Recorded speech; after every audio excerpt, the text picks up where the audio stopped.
Saudara Presiden Prabowo Subianto pada 22 Januari lalu menaikkan instruksi Presiden nomor 1 tahun 2025 tentang efisiensi belanja dalam pelaksanaan APBN dan APBD tahun 2025. Dalam keputusan itu Presiden meminta jajaran pemerintah pusat dan daerah untuk menghemat anggaran hingga 306,7 triliun rupiah.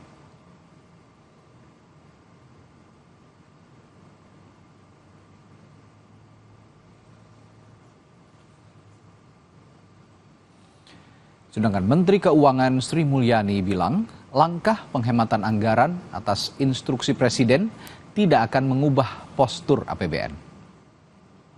Diusahakan tidak, tapi kan nanti kita juga akan sampaikan ke DPR pada saat nanti kan pergerakan kami dari Inpres insya Allah enggak, karena kan itu melakukan dinamika dari belanja saja, tapi dari proyeksi penerimaan dan kemudian bagaimana eksekusi belanja itu kan yang biasanya nanti kami sampaikan dalam laporan semester ke DPR. Saudara, sesuai instruksi Presiden, kementerian dan lembaga pusat serta daerah mulai melakukan penghematan. Pemerintah menargetkan tahun ini bisa menghemat 306,7 triliun rupiah. Langkah penghematan mulai dilakukan di berbagai kementerian sesuai instruksi Presiden Prabowo.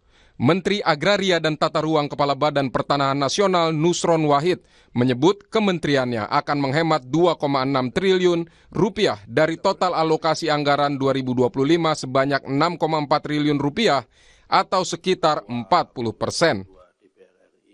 Sesuai dengan efisiensi yang dilakukan oleh Menteri Keuangan dari anggaran 6,454 triliun tadi, kita kena pemotongan ataupun blocking sekitar 256,1 triliun dan kemudian kalau itu kemudian dihitung kemudian diminta untuk melakukan efisiensi anggaran tahun 2025 sebesar 35%, yaitu 2,305 triliun. Kemudian proyeksi total efisiensi blokir dan implementasi Inpres 1 tahun 2025 adalah 2,631 triliun atau 40,75%. Namun demikian, kita kemungkinan akan dapat tambahan top up pinjaman luar negeri karena alhamdulillah pada detik-detik akhir di bulan Desember, akhir bulan Desember, program kita ILASP, Integrated Land Administration and Spatial Planning tahun 2025 sampai tahun 2029 yang melibatkan 3 KL yaitu ATR BPN, BIK dan Kemendagri sudah ditandatangani oleh Ibu Menteri Keuangan dan sudah bisa dinyatakan jalan dan efektif pada tanggal 23 Desember tahun 2024. Total semuanya adalah 655 miliar US dollar dibagi 3 kementerian.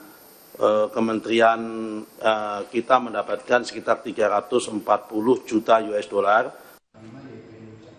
Wakil Menteri Ketenagakerjaan Immanuel Ebenezer menyebut langkah konkret penghematan di kementeriannya adalah mengurangi kegiatan yang bersifat seremonial.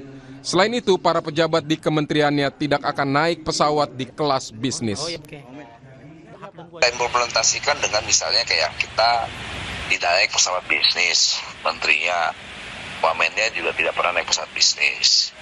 Kedua, setiap kunjungan kerja ke daerah kita lihat produktif atau tidak produktifnya. Ketiga, kita juga tidak mau pertemuan-pertemuan yang sifatnya seremonial. Gitu.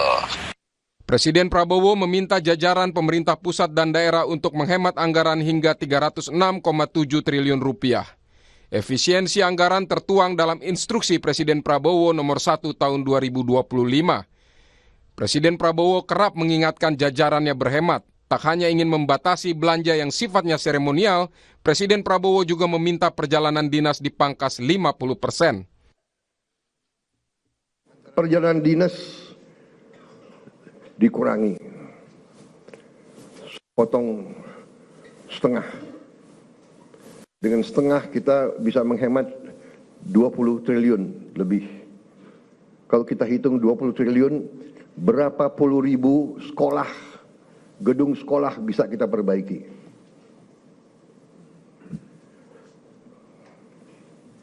Jadi saya katakan benar-benar bahwa saya sangat serius dalam hal ini.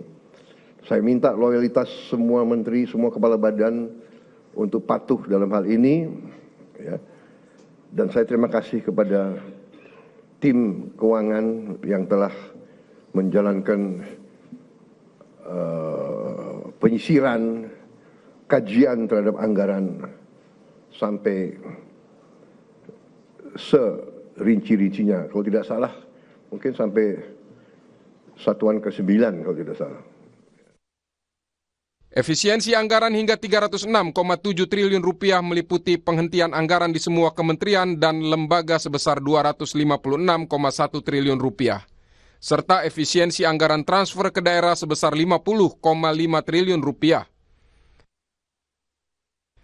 Lalu, setelah terbitnya Inpres nomor 1 tahun 2025, pos apa saja yang akan dipangkas? Pos yang paling besar untuk diefisiensikan adalah belanja alat tulis kantor atau ATK, yang harus dihemat hingga 90%. Berikutnya kegiatan seremonial diefisienkan hingga 56,9%. Lalu pos rapat seminar dan sejenisnya, kajian dan analisis, lalu diklat dan juga sewa gedung kendaraan dan peralatan. Lalu berikutnya ada penghematan di pos lisensi aplikasi, jasa konsultan, perjalanan dinas, pembelian peralatan atau mesin dan juga pos infrastruktur. Anggota Komisi 2 DPR menilai Inpres soal hemat anggaran akan berdampak pada pembangunan dan pengembangan daerah. 7 penghargaan. Luar biasa nih Pak. Komlaut nih. Ada satu kegiatan itu nilainya AA. 2 kali double A-nya. Ini luar biasa. Tapi untuk ke depan Pak, ya. Apa yang sampai oleh ketua tadi, ya. Untuk 2025, nah, ini memang ya Inpres ini cukup ya, suatu keprihatinan kita semua, terutama untuk daerah. Penghematan merupakan langkah penting untuk memastikan anggaran negara dimanfaatkan secara efisien dan efektif. Tim Liputan Kompas TV. Sesuai instruksi Presiden Prabowo, kementerian dan lembaga pusat dan daerah mulai melakukan penghematan. Pemerintah menargetkan tahun ini bisa menghemat anggaran sebesar 306,7 triliun rupiah. Kita bahas hal ini bersama anggota Komisi 11 DPR RI Fatih dan Direktur Eksekutif Selyos Bima Yudhistira. Selamat malam Bapak-Bapak. Ya, selamat malam. Baik, saya ke Selamat malam. Baik. Saya ke Pak Fatih dulu. Pak Fatih, bagaimana Parlemen atau DPR memastikan penghematan ini bisa benar-benar untuk program yang langsung menyentuh ke masyarakat? Karena kan misinya memang untuk mengalihkan anggaran-anggaran ke program-program yang langsung bisa menyentuh ke masyarakat, Pak Fatih. Iya, tentu program-program ini dialihkan. Jadi ya, yang tadinya untuk kementerian lembaga itu yang sifatnya seremonial, ya, itu akan dialihkan menjadi program yang lebih menyentuh ke masyarakat, seperti makan bergizi gratis, pembangunan sekolah, dan lain sebagainya. Tentu kami di DPR akan senantiasa mengawasi dan senantiasa mengevaluasi terkait dengan praktek ataupun terkait dengan pelaksanaan pekerjaan ataupun pelaksanaan program tersebut. Ya, misi penghematan ini tapi bukan tanpa bukan tanpa kendala juga. Jika memang misinya untuk menghemat secara umum, ada juga yang harus dikorbankan, ya. Ini program-program yang berlangsung di daerah secara otonom begitu. Ada yang mengkhawatirkan efeknya itu langsung ke daerah karena APBD-nya sudah kecil. Ditambah lagi nanti disuruh menghemat begitu Pak Fatih. Itu dikhawatirkan bisa-bisa membuat tidak ada kegiatan pembangunan di daerah. Bagaimana kira-kira dari Anda solusinya soal ini? Oh, justru terbalik. Justru dengan adanya program pengalihan anggaran kepada program-program yang sifatnya menyentuh langsung kepada masyarakat ini, diharapkan efeknya ini justru akan membuat pertumbuhan ekonomi semakin cepat. Karena sekali lagi yang dilakukan realokasi anggaran ini kan terkait dengan hal-hal yang tidak substansi, tidak esensial, begitu ya?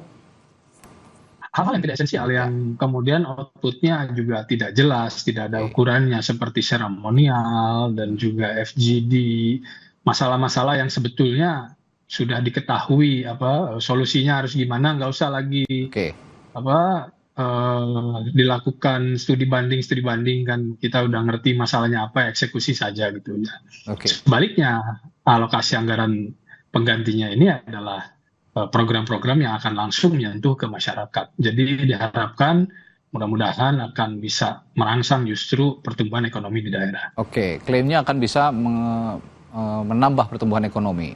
Mas Bima, penghematan ini bisa menghambat atau justru menumbuhkan dengan cepat pertumbuhan ekonomi di daerah?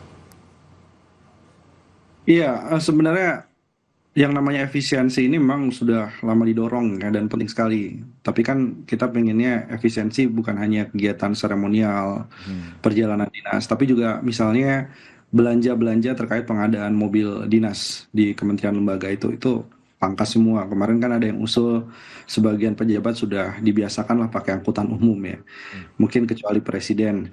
Itu salah satu kekhawatiran dari masyarakat gitu ya. Artinya efisiensi harus dilakukan dan itu penting untuk dialokasikan ke program prioritas, tapi juga harus ada efisiensi yang memang bermakna.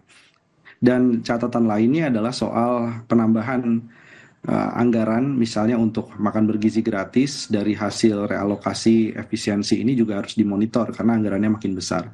Nah, untuk kapasitas dari sisi fiskal daerah, ini kan era otonomi daerah. Itu dia. Ya, memang dari sisi pemerintah daerah memang ya ada beberapa yang anggarannya gemuk dan diparkir di akhir tahun di bank daerah. Mereka itu menjadi praktek yang kebiasaan. Tapi di sisi yang lain, apakah bentuknya harus menggunakan impres atau sebenarnya bentuknya lebih ke arah dialog yang sifatnya setara antara presiden gitu ya dengan kepala-kepala daerah, bahwa ada urgensi untuk melakukan efisiensi dan tergantung dari masing-masing kepala daerah menentukan bagian mana yang harus dilakukan pemangkasan, sehingga aspek otonomi daerah dan kapasitas fiskal daerah yang berbeda-beda termasuk daerah pemekaran itu juga bisa menjadi salah satu perhatian.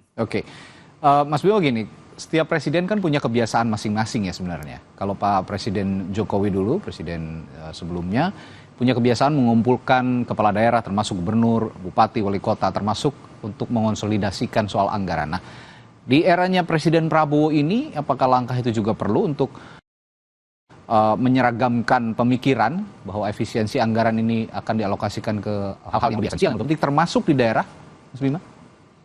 Iya, saya pikir begini, saya pikir ada beberapa ya, tidak bisa dipotong rata semua daerah. Koordinasi yang paling penting itu daerah terutama di Jawa Barat, Jawa Timur, kemudian di Banten. Itu karena di akhir tahun, pada saat itu kita lihat satu persatu bahwa beberapa provinsi itu angkanya besar sekali, itu ratusan triliun yang disimpan dan dijadikan silpa anggaran. Nah, ini mungkin koordinasinya hanya beberapa daerah yang spesifik. Tapi kalau daerah-daerah yang lain misalnya harus ada instruksi untuk melakukan efisiensi, padahal di Papua baru ada daerah yang mekar, itu menurut saya juga kurang bijak melakukan efisiensi itu. Berarti termasuk daerah 3T itu tadi ya, yang tertinggal, terdepan, terluar, ini juga sebenarnya tidak perlu terlalu dikoordinasikan karena memang alokasi anggaran mereka lebih butuh untuk itu, begitu ya Mas Bima? Ya, justru harusnya dilakukan penambahan Pak daerah, juga transfer terkait dengan dana desa, dan program prioritasnya difokuskan dulu misalnya MBG untuk daerah 3T sehingga kapasitas fiskal daerahnya bisa lebih baik di daerah-daerah yang memang terluar termiskin. Sebelum saya balik ke Pak Fatih, saya ada pertanyaan juga soal transfer dana daerah yang diminta hemat 50T tadi oleh Pak Prabowo. Sedangkan di sisi lain sudah ada juga beberapa item yang dimunculkan oleh pemerintah pusat untuk dipangkas. Nah, dari beberapa item itu menurut Anda Mas Bima, sektor esensialnya sudah keseluruhnya mencakup untuk diefisienkan atau masih ada hal-hal lain yang perlu sebenarnya dipangkas? Ini yang kita perhatikan itu dalam 10 tahun terakhir beban belanja pegawai itu kenaikannya 83%. jauh melebihi anggaran perlindungan sosial ya dalam waktu 10 tahun terakhir. Jadi memang harus ada evaluasi terkait dengan tunjangan-tunjangan yang tadi tidak berorientasi pada program prioritas Pak Prabowo, terutama misalnya juga menyentuh tunjangan di Dirjen Pajak karena ada Cortex yang bermasalah sistemnya yang membuat pengusaha juga sulit melaporkan pajak mendapatkan faktur PPN. Itu juga harusnya menjadi bahan evaluasi yang sangat-sangat signifikan. Kalau memang mau melakukan efisiensi, saran saya sih dimulai juga dari efisiensi belanja pegawai. Gantikan sebagian pegawai yang rutinitas kemudian repetitif kerjanya itu dengan teknologi. Saya kira itu harus sejalan. Jadi bukan hanya sifatnya misalkan seremonial, FGD, itu hal yang penting untuk dilakukan efisiensi, tapi belanja pegawai itu pos besar sekali yang harus disentuh juga. Ya, sepakat. Belanja pegawai memang dari tahun ke tahun selalu memakan anggaran yang sangat besar, yang akhirnya ujung-ujungnya banyak yang tidak efisien juga penggunaannya. Saya kembali ke Pak Fatih. Pak Fatih, ini kan pemerintah meminta berbagai instansi, kementerian, lembaga, baik di daerah maupun juga di pusat gitu untuk menghemat anggaran. Tapi ada juga kritik publik, katanya bagaimana dengan DPR, lembaga legislatif, apakah juga ikut mengkampanyekan masalah efisiensi anggaran ini atau masih normal-normal saja? Jangan-jangan masih normal-normal saja nih? Oh ya, tentu semua instansi termasuk DPR juga melakukan upaya-upaya efisiensi ke depannya. Jadi tidak ada instansi ataupun tidak ada elemen yang dikecualikan terkait program ini. Konkretnya seperti apa untuk mengefisienkan anggaran di DPR? Kalau dulu kan sering ada rapat di luar, di hotel, di bahkan ada kunjungan kerja ke luar negeri. Sekarang sudah tidak ada semua itu? Bukan semua, tetapi dikurangi. Sekali lagi terkait dengan kegiatan-kegiatan luar, rapat-rapat di luar yang outcome-nya tidak jelas itu yang dikurangi gitu. Nah, kemudian rapat-rapat yang bisa dilakukan di kantor itu juga mulai untuk dilakukan di kantor, tidak lagi di luar. Jadi seperti itu, Mas. Oke. Jadi sebenarnya masih ada, hanya dipilih begitu ya kira-kira Pak Fatih ya, yang esensial. Betul. Rinciannya ada, publik bisa tahu rincian yang tetap masih ada, yang sudah dipangkas itu untuk keperluan rapat-rapat mengenai hal apa saja? Iya, jadi begini Mas, rapat-rapat yang dilakukan oleh kementerian lembaga ataupun DPR juga Pemda, Pemprov, Pemkot, Pemkap itu tetap akan dilakukan. Artinya ada rapat-rapat yang memang membutuhkan ruang rapat yang memang besar kan gitu. Ada koordinasi yang sifatnya harus dilakukan itu antar instansi, itu tentu tidak bisa dilakukan di kantor kan gitu. Ya. Nah itulah yang akan dilakukan di luar. Sementara rapat-rapat kecil, rapat-rapat koordinasi yang sifatnya bisa dilakukan di kantor masing-masing, itu dilakukan di kantor masing-masing. Dan sekali lagi kegiatan rapat ini bukan efisiensi ini bukan berarti melarang 100%. Kalau melarang 100% artinya industri MICE, industri hotel, catering dan lain-lain juga akan terganggu. Tetapi ini kegiatan yang sifatnya itu seremonial, yang sifatnya itu outputnya itu tidak bisa ada ukurannya begitu. Tetapi kalau rapat koordinasi, impactnya tidak instan begitu kira-kira ya? Betul. Ya. Baik, ya saya kembali lagi ke misi penghematannya pemerintahnya Pak Prabowo ini. Anda sebagai dari DPR juga kan punya fungsi pengawasan begitu terhadap hal-hal esensial termasuk misi penghematan dari pemerintah. Nah tadi Pak Prabowo juga dalam berita pengantar sempat mengatakan perjalanan dinas kalau bisa dipangkas dihemat 20 triliun bisa dialihkan buat bangun sekolah, revitalisasi sekolah. Yang saya ingin tanyakan pengawasan dari DPR sejauh mana bisa ikut mengawasi efisiensi penghematan anggaran seperti yang salah satu dicontohkan oleh Pak Prabowo tadi?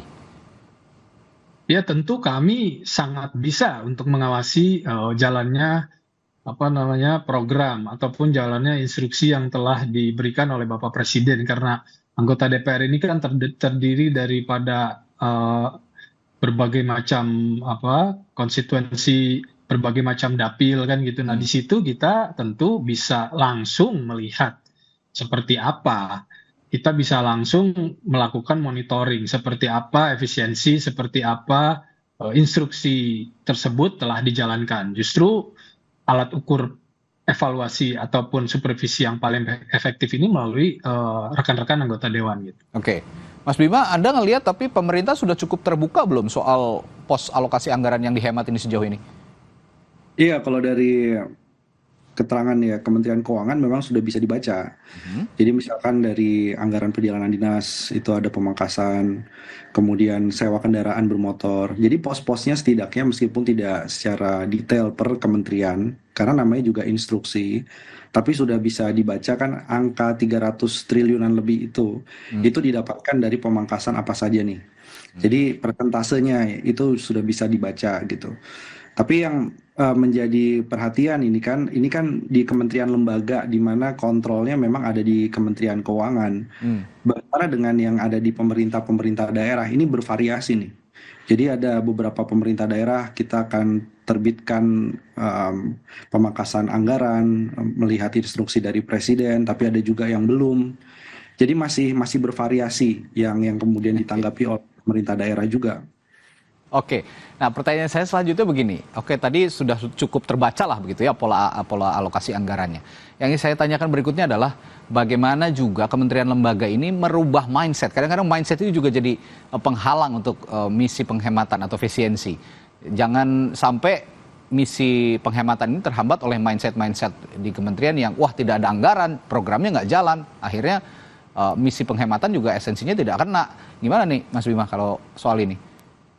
Iya, sebenarnya begini, kalau soal esensi dari penghematan anggaran ini kan kalau program prioritas Pak Presiden, apalagi di awal Pak Presiden itu kan juga senang sekali untuk diplomasi internasional. OECD tetap jalan, BRICS tetap jalan, dan kondisi situasional dari perang dagang. Artinya perjalanan dinas itu seharusnya nggak usah dipotong untuk Kementerian Perdagangan, khususnya untuk Ditjen Perdagangan Luar Negeri misalnya. Begitu juga untuk Kementerian Luar Negeri.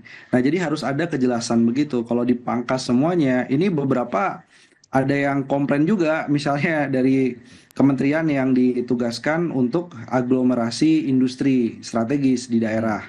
Dia harus ketemu dengan kepala daerah, dinas perindustrian di daerah.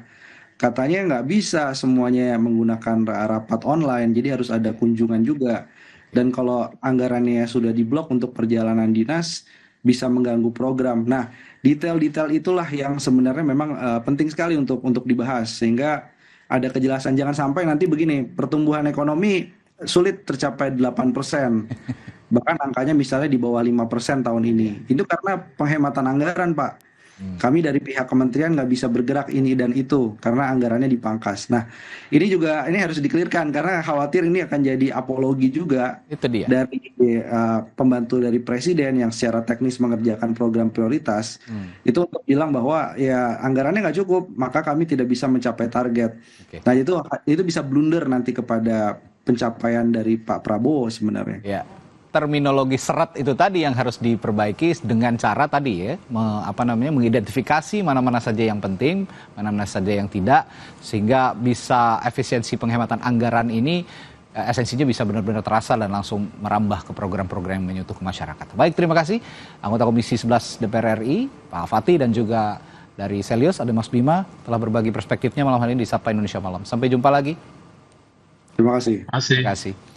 Saudara Prabowo wanti-wanti warga negara Indonesia agar terlibat kegiatan ilegal di negara lain dan akan kasus penembakan di Selangor bisa jadi momentum pemberantasan mafia PMI ilegal.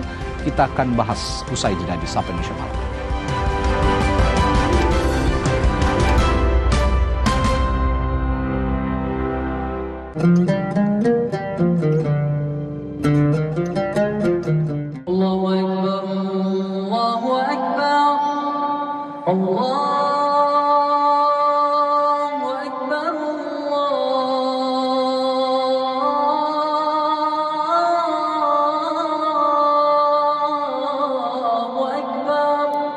أشهد أن لا إله إلا الله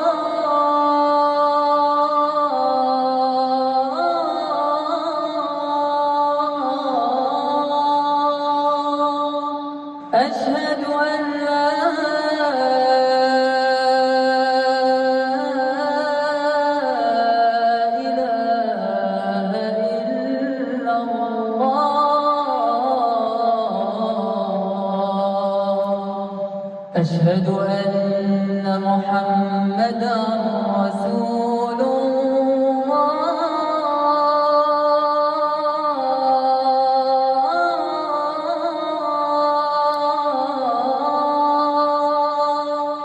أشهد أن محمدا رسول الله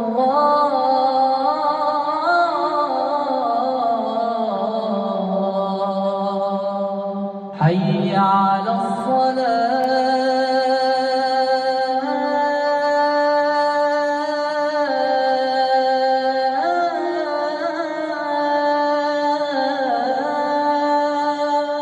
حي على الصلاة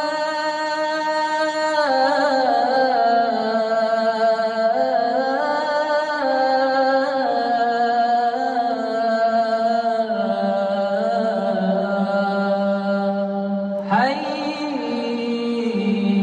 على الفلاح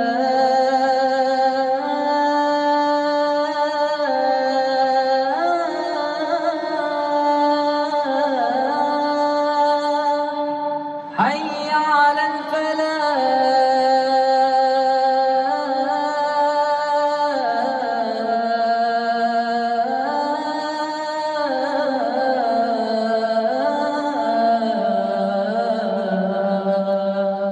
الله أكبر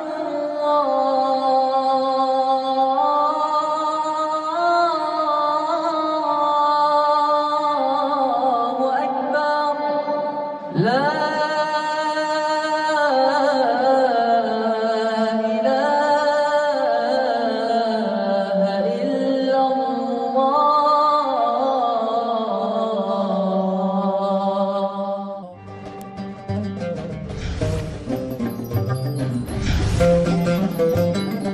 Lidah orang Indonesia itu sukanya yang gurih. Makanan sih banyak. Emang ada ya kopi gurih? Ada Creamy Latte. Dibuat dari kopi grade Brazil, gurih susu New Zealand. Benar, gurih. Iya, gurih. Creamy Latte, kopi latte, gurih. Mulai 25, kalsium, 콜라겐, 부르크랑, 꿀리크리프, 툴랑 크로포스. No worries, 콜라겐. Susu steril dengan 1000 mg kolagen dan kalsium, kulit no keriput, tulang no keropos. 콜라겐아, 수수 awet muda. Semua momen jadi lebih spesial bareng kopi kapal api. Karena makin sering ngopi kapal api, makin dekat wujudkan mimpi berangkat umroh di Gebyar 100 Umroh Kapal Api. Dan menangkan miliaran hadiah lainnya. Caranya gampang. Kumpulkan 7 bungkus kapal api bertanda khusus dan data diri, masukkan ke Dropbox terdekat, atau kirim ke PO Box Kapal Api JKT 10.000. Insya Allah, bisa umroh. Jadi dulu, kalau bangun tidur, badan tuh kayak berat banget. Dokter sih nyaranin minum air yang ada mineralnya. Setelah cari-cari di Indonesia, cuma Le Mineral yang nyantumin kandungan mineral di labelnya. Setelah minum Le Mineral, badan berasa lebih enteng. Tubuh butuh mineral, namun tubuh tidak dapat memproduksi mineral sendiri. Le Mineral, sumbernya dari pegunungan terpilih, mengandung mineral esensial agar tubuh bekerja optimal. Udah paham sekarang, dan aku bawa Le Mineral kemanapun itu. Le Mineral, kebaikan mineral terlindungi. Cuacanya. Jangan nyalain cuaca. Kuatin daya tahan tubuh. Minum susu steril 7 kurma. Ada kurma kaya antioksidan. Manisnya pas. Alhamdulillah. Pilih susu steril 7 kurma. Enak, double khasiat. Cobain. Hah? Torabika cappuccino. Biji kopinya dipanggang dengan metode dan mesin Itali. Bikin kopinya berasa. Iya Ji, cuma manis, rasa kopinya. Torabika cappuccino. Gak cuma manis, rasa kopinya. Mau tahu kenapa aku pilih Le Mineral? Soalnya cuma ini nih yang masih ada segelnya. Debu jadi nggak akan masuk di sela-sela tutup botolnya. Apalagi kalau buat anak, nggak mungkin kan aku kasih yang berdebu. Benar, Le Mineral disegel secara khusus agar debu tidak dapat masuk ke sela-sela tutup botolnya, sehingga terjamin kebersihannya. Seger ya? Kayak ada manis-manisnya. Udah bersih, aman lagi. Le Mineral, kebaikan mineral terlindungi. Lidah orang Indonesia itu sukanya yang gurih. Makanan sih banyak. Emang ada ya kopi gurih? Ada Creamy Latte. Dibuat dari kopi grade Brazil, gurih susu New Zealand. Benar, gurih. Iya, gurih. Creamy Latte, kopi latte, gurih. Dunia terus berputar. Begitu banyak hal yang berakhir, namun banyak juga yang kembali dalam bentuk baru, memberi harapan baru. Seperti botol plastikmu yang dapat menjadi barang baru lagi melalui gerakan ekonomi sirkular nasional Le Mineral. Kini, plastik tidak lagi menjadi sampah, namun terus berputar dengan dipilah dan didaur ulang menjadi baru. Semua bisa mengambil peran penting dalam perputaran itu dari hulu ke hilir. Mulai dari kamu yang memilah sampah dari rumah, pemulung yang mengumpulkannya, hingga pekerja pabrik yang mendaur ulang. Bersama gerakan ekonomi sirkular nasional Le Mineral, mari jadikan botol plastikmu jadi baru lagi.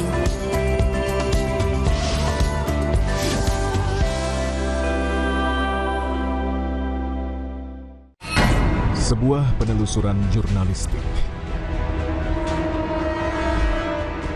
Investigasi untuk mencari bukti dari peristiwa-peristiwa yang mengundang polemik. Dipo Investigasi setiap Senin pukul 8:30 malam di Kompas TV yang didukung oleh Morinaga Cilgo, kini dengan formula baru, Optimun. Untuk dukung proses belajar, bantu tumbuh kembang, dan daya tahan tubuh anak. Harganya terjangkau, ibu tenang, anak bertumbuh kembang. Lagi penat-penatnya? Saatnya balikin segarmu dengan Hydro Koko. Kebaikan air kelapa asli. Kembalikan kesegaran alami tubuh.